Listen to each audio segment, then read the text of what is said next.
کبھی غور کیا ہے دنیا میں سب سے قیمتی چیز کیا ہے؟ دولت، طاقت یا شہرت؟ نہیں، اصل دولت حسن اخلاق ہے۔ ایک نرم لہجہ، ایک سادہ سی مسکراہٹ اور دوسروں کے لیے دل میں احترام۔ یہ وہ اوصاف ہیں جو بغیر کسی قیمت کے دلوں کو اپنا بنا لیتے ہیں۔ سخت الفاظ دیواریں کھڑی کر دیتے ہیں، مگر نرم بات ان دیواروں میں دروازہ بنا دیتی ہے۔ ہم روز کئی لوگوں سے ملتے ہیں، کچھ لوگ بات ختم ہونے کے بعد بھی دل میں باقی رہتے ہیں۔ وجہ؟ ان کا رویہ، ان کا اخلاق، ان کی شائستگی۔ یاد رکھیے، آپ کا لہجہ آپ کی پہچان ہوتا ہے۔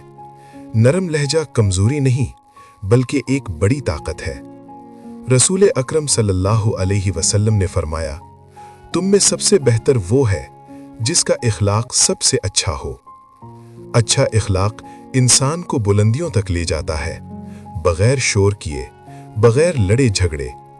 اگر آپ چاہتے ہیں کہ لوگ آپ کو یاد رکھیں، آپ کی عزت کریں، آپ کی بات کو اہمیت دیں، تو اپنی زبان کو نرم، دل کو صاف اور رویے کو خوبصورت بنا لیجئے، کیونکہ حسن اخلاق ایسا زیور ہے جو ہر حال میں انسان کو حسین بنا دیتا ہے۔